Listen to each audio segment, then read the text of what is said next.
Salam əziz və hörmətli bacı və qardaşlarımız, xoş gördük sizləri.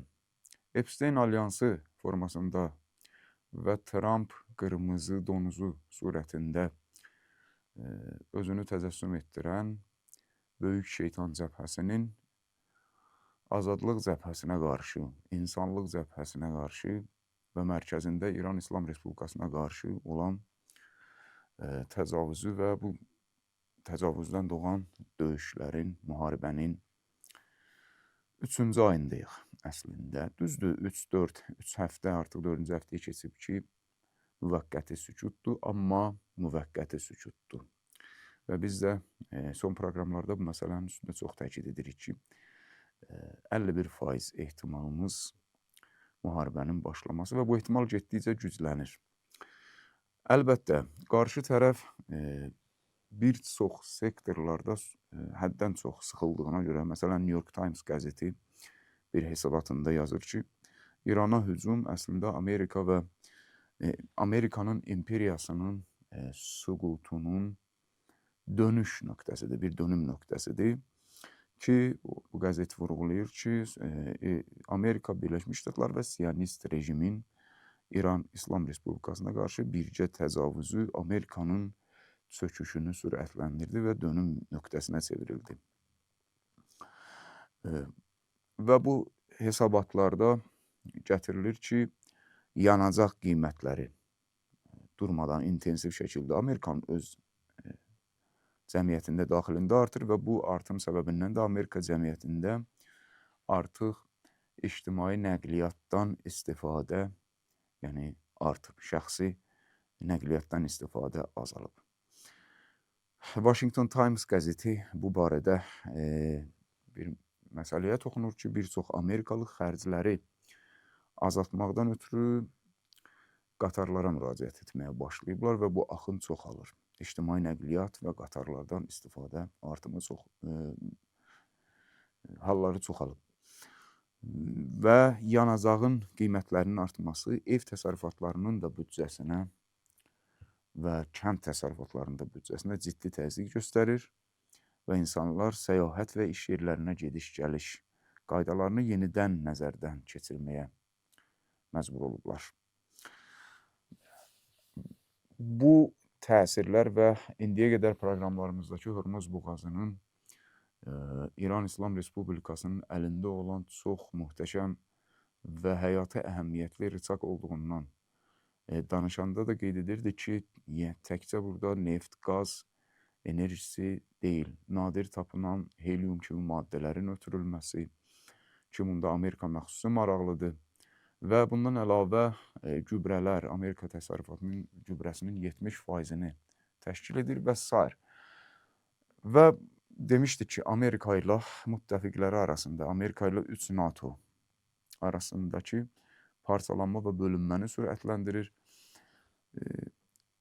və bu hallar getdikcə Amerikanı və Amerikanın vəhşiliyini açıq şəkildə üzə çıxaran Trump administrasiyasını sıxdıqca bir tərəfdən də İranın müttəfiqlərini İrana daha yaxınlaşdırır, məxsusən əsas müttəfiqləri olan Rusiya və Çini İrana daha yaxınlaşdırır. Ətraf ölkələr artıq İranla hesablaşmalıdırlar və hesablaşmağa gəlirlər. Yəni, İran ortada, yadınıza gəlirsə, biz Tufan Ləqsadan bu tərəfə bir məsələyə çox təkid edirdik ki, düzdür, 3 qütb maneədir, Huntington'ın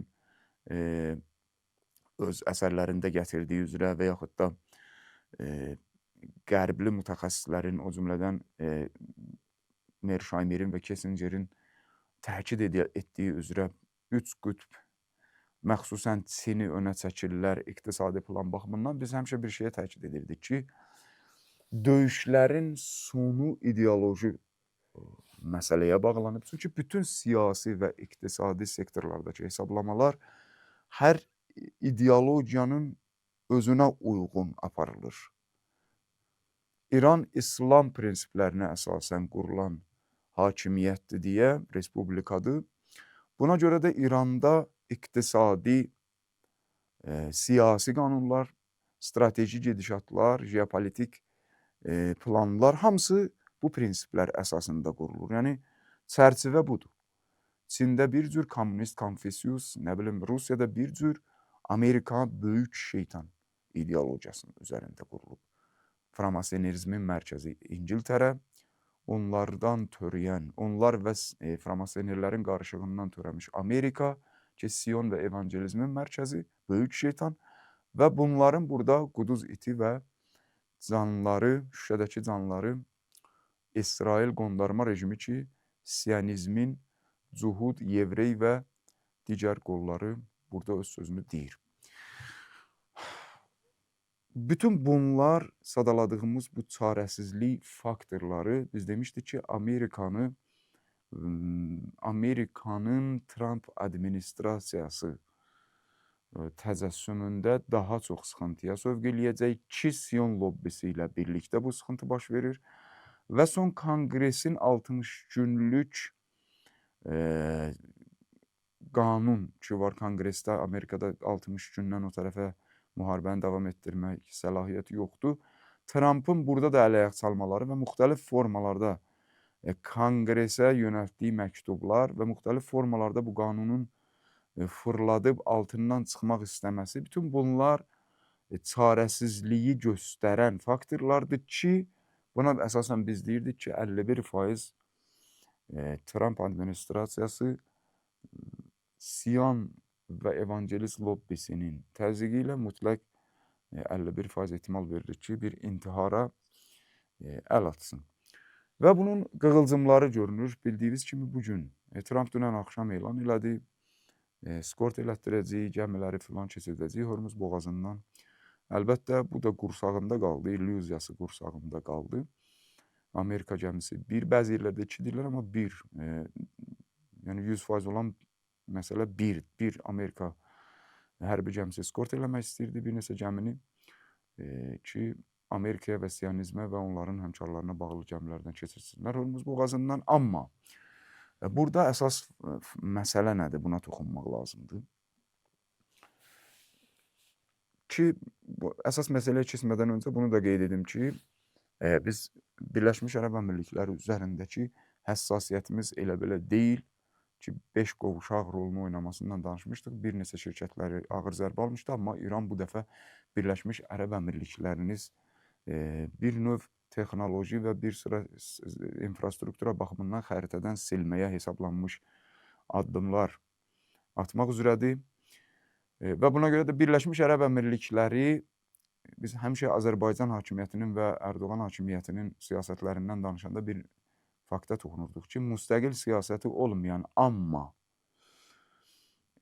bir əlində 2 yox, 20 dənə qarpız tutaraq hegemonların arasında güya balanslaşdırılmış siyasət aparırıq adıyla əslində şeytani ideologiyalara qulluq edərək siyasətlərini aparan hökumətlərin axırı uçurumdur. Bu, Türkiyə barəsində də xəbərdarlıq edirdik ki, artıq gəlib Türkiyə hakimiyyəti apardığı bu siyasətlər və nökərçilik siyasəti Türkiyə xalqının canını təhlükəyə atır və o quduz siyonist rejim bu aldığı ağır məğlubiyyətləri telafi eləmək istəyəcək Türkiyə məsələsi ilə. Gec ya tez ki, gec olacağı da görünmür. Bundan danışırdıq və bugün qapısını döyür Türkiyənin və Azərbaycanı da bu sürprizlər gözləyə bilər bu gedişlə. Azərbaycan hakimiyyətinin apardığı siyasət. Güya müsbət balanslaşdırılmış bir siyasət. Müsbət balans üstünə pozitiv bir ad qoyub insanları savadsız saxladığı cəmiyyəti savadsızlığından sui-istifadə edərək allatmaq lazım deyil. Bu söz indi bugün Ərəb Əmirliklərinə də aiddir. Ərəb Əmirliklərinin vəziyyəti daha pisdir. Yəni, məsələn, müəyyən zaman dilimində də olsa, müəyyən illər bundan öncə Azərbaycan bir beynəlxalq ölkə kimi tanınır, Türkiyə bir ölkə kimi tanınır. Amma Birləşmiş Ərəb Əmirlikləri birbaşa qurulmuş şeyxneşin torpaqlardan ibarətdir. 5-6 dənə ştat kimi. Amerikanın elə bir balaca bir modeli kimidir. Hərə öz havasını çalan bir yerdir. Quran deyir, təhsəbuhum cəmiən qulubuhum şəttə. Onları sən bir hesab eləyərsən, bir yerdə hesab eləyərsən. Amma əslində qəlbləri şətta, yəni bir-birinə qarşıdır. İxtilafları var, şiddətli ixtilafları var. bir-birinin arasında və bu ixtilafları nə üzə çıxardır? Bunların qarşısında dayanan haqq cəbhəsinin güclü müqaviməti. Özləri maddi ideologiya üzərində qurulublar deyə güclü müqavimət görəndə və sərt cavab görəndə, zərbə görəndə maddiyyatları və can və mal qorxusu eyni Yahuddan və Böyük Şeytan Amerikadan qaynaqlanan ideologiyanın davamı olaraq can və mal qorxusu bu Muaviyyət arxasıca düşən ərəbləri də Muaviyyənin dədəliyi olan Yahud və Süfyani cərəyanının ideologiyası əsasında ərəbləri də qorxuya salır. Və buna görə də aralarında mütləq partlayışlar baş verirdi. Bugün Birləşmiş Ərəb Əmirlikləri ki, ikinci İsrail rolunu oynayır sözün həqiqi mənasında Amerika üçün. Şarjə əyaləti ayrılmaq istəyir. Nə bilim, neft sektorunda OPEC, OPEC plus məsələləri ki, ortaya düşüb danışdıq. OPEC-dən çıxma məsələsi. Yəni, necə ki, Azərbaycan və Türkiyə hakimiyyətinə biz bu iradə tuturduq, bunun 100 qatı bəlkə də Birləşmiş Ərəb Əmirliklərinə aiddir ki, balanslaşdırılmış siyasət deyildi bu. Bu, tamamilə bütün iqtisadi infrastruktur məsələlərində, siyasi və sosial məsələlərdə quruluşun necə havadadırsa, bu Birləşmiş Ərəb Əmirliklərinin quruluşu necə havadadırsa, bütün bu sektorlarda ən həssas və namus olan yerlərinin Böyük Şeytandan asılı olması siyasəti idi. Ki, bugün nəticəsi görünür. Birləşmiş Ərəb Əmirlikləri də ikinci İsrail olaraq qurbancaha doğru sürətlə Amerika tərəfindən çəkilməkdədir. Və bu həmin Birləşmiş Ərəb Əmirliklərinin ADNOC, yəni belə deyək də, ADNOC gəmisi ki, Birləşmiş Əbu Dabi Milli Neft Şirkəti adında bir neft şirkətinə məxsus bir gəmidir. Bu da onların özlərinin verdiyi, ərəb medialarının verdiyi xəbərlərə görə İran tərəfindən intiharçı pilotsuz təyyarələr və s. bunlarla atəşə tutulub. Bu onu göstərir ki, Birləşmiş yaxın günlərdə, baxın, Amerikanın gəmisinə, Amerikanın gəmisi Hormuzu keçmək istəyirdi, Hormuz boğazına tərəf, güya eskort eləməyə. Sentkamp bunu təkzib elədi. Sentkamp dedi ki, yox, bizim gəmimiz vurulmayıb. İran da ordusu dedi ki, gəminin ətrafına zərbələr vurmuşuq. Amma burada diqqət çəkən məsələlər əzizlər nədir? İstəyir Ərəb Əmirliklərinin gəmisinin vurulması xəbəri, istəyir Amerika gəmisinin vurulması xəbəri ki, diqqətinizi yönəltmək istədiyim əsas məsələ və məqam bundan ibarətdir ki, əvvəldə nəyə qeyd elədik? Faktorlar saydıq ki, bu faktorlar həm səbəb olub ki, Amerika hegemoniyası oxuduğumuz New York Times-ın da iddiasına əsasən çöküşünün mühüm dönüş nöqtəsini yaşadı və çöküş sürətləndikcə təbii reaksiya olaraq əl-ayaq atmalıdır. Və baxın, biri var etiqadlı, dürüst, insani vicdanı oyaq olan adam boğula. Biri də var mənfur xislətli adam boğulan, namərd, ən murdar xüsusiyyətlərə malik. İkisinə baxın, hər ikisi boğulanda təbii reaksiya olaraq həyatlarını xilas etmək istəyir. Bu təbiidir. Amma elə bir vəziyyət olsa ki, bir situasiyaya düşələr, biri, məsələn, elə bir situasiyada olarlar ki, boğulmaqdan xilas olmaq üçün digərlərinin canını təhlükəyə atsınlar. Burada artıq fərq edəcək. Ən azı müminin imanından bağlıdır, imanından asılıdır. Ən azı özünü xilas etmək üçün qarşı tərəfə çox cırmaq atmayacaq. Atmaq istəsə də ki, belə yarımçıq öz canını qutarsın, çox cırmaq atmaz. Etiqadı işin ortasına gəlib girər, vicdanı. İman səviyyəsindən asılıdır. Amma imanı az olan və artıq imansızlığın simvolu olan şəxs hər kəsi qoyacaq, balasını da qoyacaq ayağının altına. Amerika buna görə deyir ki, Amerika bu çarəsizlikdən çarəsizliyin nəticəsində bu vəziyyətdən çıxmaq üçün balasını Birləşmiş Ərəb Əmirlikləri, ikinci İsrail olaraq və əsas İsrailin özü olaraq bu iki balasını gec-tez ayağının altında qoya bilər bu gedişlə. İndi bu çarəsizlik faktorlarını sizə saydıq və səbəblərini dedik. Bu prizmadan gəlin təzədən yanaşaq Amerika gəmisinin vurulması məsələsinə ki, əlbəttə ətrafına. Burada bir neçə mühüm nüans var. İran İslam Respublikasının milli ordusu, dəniz qüvvələri, milli ordusunun dəniz qüvvələri deyir ki, bəyanat verir, deyir ki, biz Amerikanın eskort eləyən gəmisi Oman dənizində radarını söndürür. Diqqət edin. Radarını söndürür və gəlir Hörmüzə çatanda orada radarını yandırır. Hörmüzə çatanda. Bu nə məsələdir? Niyə görə Amerika bunu edir? Bu çarəsiz qalan Amerika bunu niyə görə edir? Bir neçə başlığa, amma gəlin düşünək. Nə üçün bunu edə bilər? Burada hansı ehtimalları var? Xüsusən də cəngəllik qanunu olduğunu açıq-aşkar ortaya qoyan Trump administrasiyası qismində baxaq. Zehnə gələn məsələlər bunlardır. Tərəfi də tanıyırıq Amerikada axı. Qoca tülkü ilə Sion itindən yaranan bir böyük şeytan.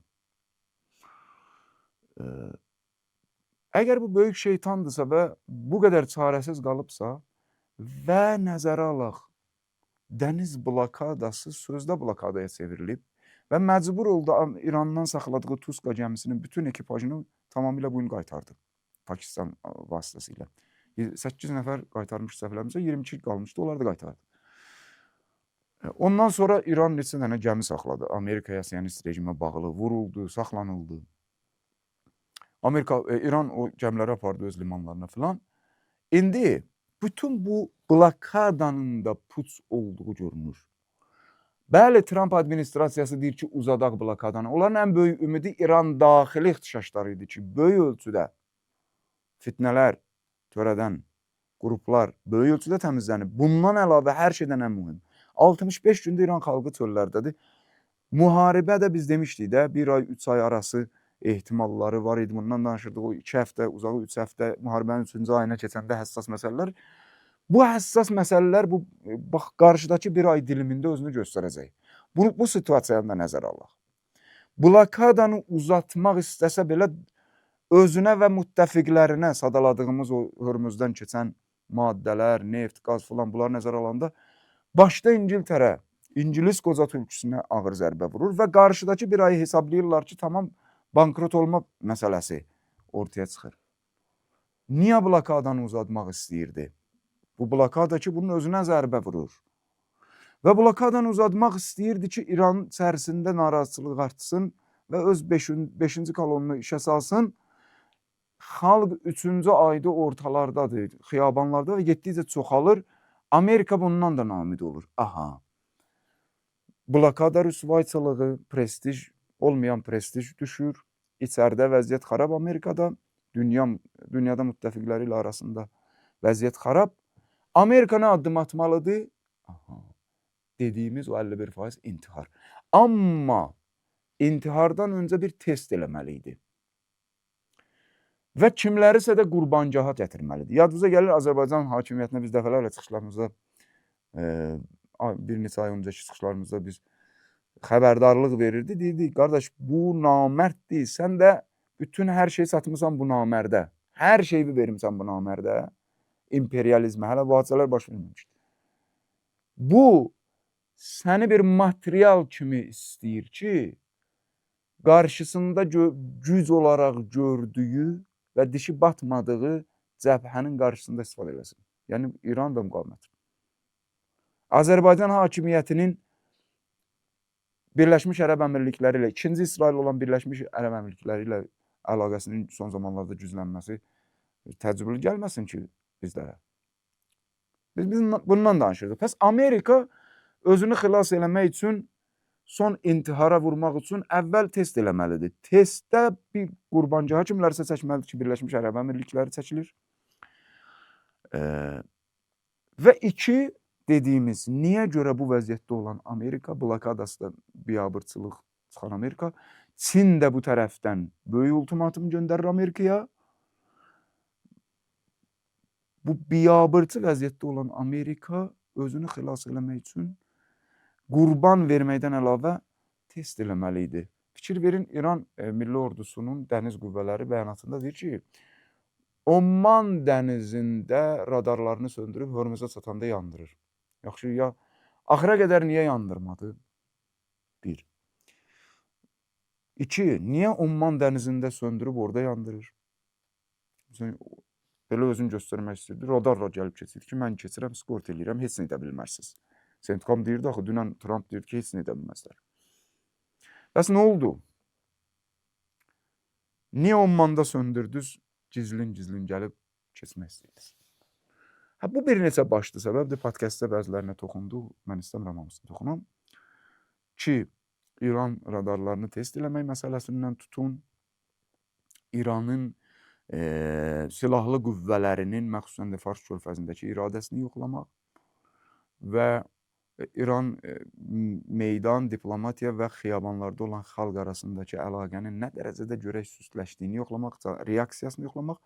Amma bütün bunlardan önəmli mənim üçün budur ki, bu vəziyyətdə, çarəsiz vəziyyətdə özünü intihara hazırlayan Amerika bu işi görübsə, təhlükəni də insan bir şeyi güdə-güdə gedəndə %100 də bilsən ki, mümkündür. Məsələn, %99 bilirsən ki, tuta bilməyəcəklər. Məsələn, fərz edək.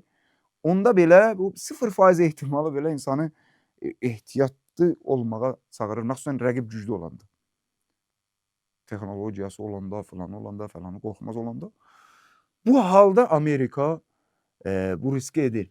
Məsələ buradadır. Diqqətimi cəlb edən nöqtə budur. Omman dənizində söndürür, gəlir Hörmüzə çatanda yandırır. Hörmüzdən keçmək istəyəndə.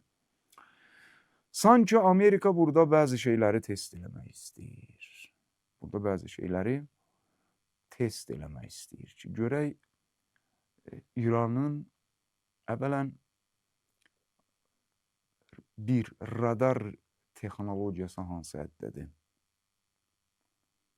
Omman dənizində söndürdük, Hörmüzdə yandıraq, görək bu Hörmüzdə bunlar hansı səviyyədə tuta bilirlər? Bu bir. İkincisi, Omman dənizində söndürək, görək bunlar bu hiss edəcəkmi? Və Omman dənizindən Hörmüzə keçid yerində keçməmişdən qabaq bunlar bizə xəbərdarlıq verəcək, bəs söndürmüşdük. Keçəndə yandırdıq. Bütün bu radar sistemlərini və bilirsiniz, kart oynayanlar bilir də bunu. Ümumiyyətlə, kart ümumi adda, gedişatlar, qaydalar var da. Biz deyirik ya, İran mahir şahmat oyuncusudur. Qaydalar var bu şahmatda. Riyazi zehin istəyir. Birinci qayda budur ki,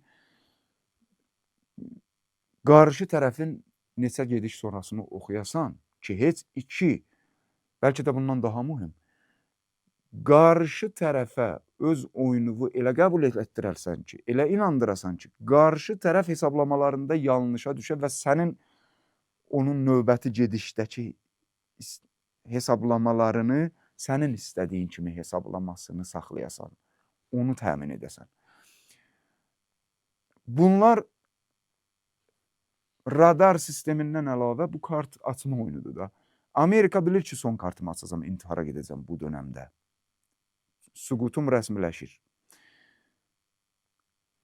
Baxın görüm nə var, nə yox. Bundan əlavə həm radar kartını, həm İranın o neçə vaxtı şəhid rəhbərimizdən bu tərəfə hey zümzümə edilən təhlükəli silahı. Ki, axırıncı dəfə də proqramda da toxunduq. Son proqramlarımızdan, 2 proqramlarımızdan birində ki, İran silahlı qüvvələri təkid edir, bəyanat verir ki, qorxduğu dəniz qüvvələri, Admiral İrani dedi ki, qorxduqları silah istifadə olunacaq. Ümid edirik ki, insult keçirməsinlər. Bu nədir? Əlbəttə, bu kartı görmək istəyirlər İrandan. Buna uyğun yenidən, əgər bir şey görsəydilər, öyrənmiş olsaydılar, qayıdacaqlar geri, vaxtı uzatsınlar, bu son bir ay ərzində hazırlaşsınlar. Yəni 23 həftə, 25 gün. özlərini ona uyğun hazırlasınlar. Və mən digər bir ehtimal verirəm ki, fikir verin neçə vaxtdır söhbət Hormuz boğazının ətrafında gedir. Blokada belə gəldi, mühasirə belə getdi, Hormuza daxil olacaq, Umman dənizi filan bəsmən. Amma bunlar yenə də mənim ehtimallarımdan biri budur ki, bunlar Hörmüzdə nəsə göstərmək istəyib ayrı tərəflərdən İranın başını qarışdırmaq istəyərlər. Hansısa bir addımlar atmaq istəyərlər. Məsələn, biz toxunmuşduq İranın şimal-qərb Qərbi Azərbaycan bölgəsi, Urmiya filan. Oradan Kürdistan iqlimi ki var idi, İran böyük ölçüdə oranı zərərsizləşdirib. Amma orada separatçı əqidəli Kürdlərdən sui-istifadə eləmək. Ki bugün Sepah, İran İslam İnqilabı Keşikçiləri Korpusu onların bir çoxunun belini sındırıb, bugün əməliyyat keçirdib onlara qarşı istəyirmişlər. Qalan həşəratlarından keçsinlər. Sanki qərb, şimal-qərb və cənub-cənub-qərb Fars körfəzində bu iki tərəfli oyunları aparmaqla qəflətə salmaq istəyirlər. Bilirsiniz niyə? Baxın, bunlar 12 günlükdə tarixdə ən sürətli qəflətə salma prosesi ilə hücum elədilər İrana və sözün həqiqi mənasında 3-4 günə götürməliydilər. Həll eləməliydilər. Hakimiyyət devrilməli, parçalanma, nüvə filan. Bunlar hamısı olmalıydı. Və Amerikalılar özü bunu qəbul elədi ki, dünyada sürətli hücum görmüşdük. Amma sürətli əks hücum, bu sürətli hücumun qarşısında, bu əndazədə, bu səviyyədə sürətli əks hücum ki, İran yerinə yetirib görməmişdik. Bunlar ən böyük illərlə tökdüyü planı gətirdilər orada, xərclədilər. Bütün şar kimi havaları demək olar tamamilə orada boşaldı. Yəni sən bir tərəfi ən böyük gücünü qoyub, qəflətə salıb, zərbəni vurub, zərər vurarsan, amma o tərəf əyaqda qaldısa ondan sonra o səndən heç vaxt qafil olmayacaq. Yəni ən ağılsız mövcud ola gərək orada. Hətta heyvanatda belə bir şey yoxdur. Bunlar bu situasiyanı bilir Amerika tərəfi. Və 40 günlükdə də hardan nə eləmək istədilər alınmadı. Heç 16 bazası yerlə yeksan oldu bölgədə. Siyonist rejim yerlə yeksan oldu sözün həqiqi mənasında. Leşlərinə qarğalar gələn siyonist rejim oldu. Neynəməlidirlər? Aha. Maksimum oynamalıdırlar. Ən böyük qəflət planını işlədiblər, alınmayıb qəflətə salma. Aldatma əməliyyatları alınmayıb. Son güclərini boğulan saman çöpündən yapışar misalda eləməlidirlər. Bunun üçün qərb, mümkündürsə amma Azərbaycan tərəfdən hansısa bir xəbərlər çıxartmaq istəsinlər ən azı. Hər tərəfdən çalışırlar. Amerika buna görə çalışırdı. Gəmisini keçirtməyə, həm İranı test eləməyə, həm İranın texnologiyasını, iradəsini, kartını, iradə kartını, texnologiya kartını açdıra bilsin. Bu gizli silah nədir? Əlbəttə gizli silah bəzi ehtimallar var ki, biz podkastda da ona toxunduq. Hut sualtı raketidir. Amma o sualtı raket sualtı qayıqları vurmaq üçün nəzərdə tutulmayıb. Suüstü olan, amma böyük texnologiya bir şəhərcilik. Məsələn, Lincoln kimi, Gerald Ford kimi bunları bədbəxt eləmək, batırmaq, olmasa tamamilə işdən salmaq üçün nəzərdə tutulub. Və İranın bu Hut hazırladığı əjdəhası, belə deyək, o balina mənasında olan gizli silahı şəhid Möhsin Fəxrizadə ən böyük nüvə alimlərindən idi İran. Onun belə deyək, ixtira elədiyi texnologiyadır ki, suyun altında bu texnologiya 360 kilometr sürətlə gedə bilir. Yəni saniyədə 100 metr hərəkət edə bilir ki, bu heç bir ölkədə bu dərəcədə, bu növdə silahda, bu dərəcədə texnologiya yoxdur. Şübhələnilən məsələlərdən biri budur. Yəni təyyarədə daşıyan gəmilərin sözün həqiqi mənasında müflis eləmək üçündür. Amma nəzərdə mümkündür ilahi qeyb əli bundan qeyri texnologiyalarla da onları sürprizə tutsun. Hətta texnologiya deyil, metafiziki güclərdən əlavə hansısa bir sürpriz texnologiya və metafiziki yenə də deyirəm cüzlərdən əlavə hansısa bir sürpriz coğrafimi, cəbhəmi və sair. Amerikada mı? Amerikanın yanında mı? Və sair. Mümkündür bu sürprizlər Amerikanı gözləmiş olsun. Amma hər nə gözləyirsə, Amerikanın son tabutunun son mismarını vuracaq bir kart açılmalıdır İran tərəfindən. Sübh yaxındır. Sizləri sübhün sahibinə əmanət edirik.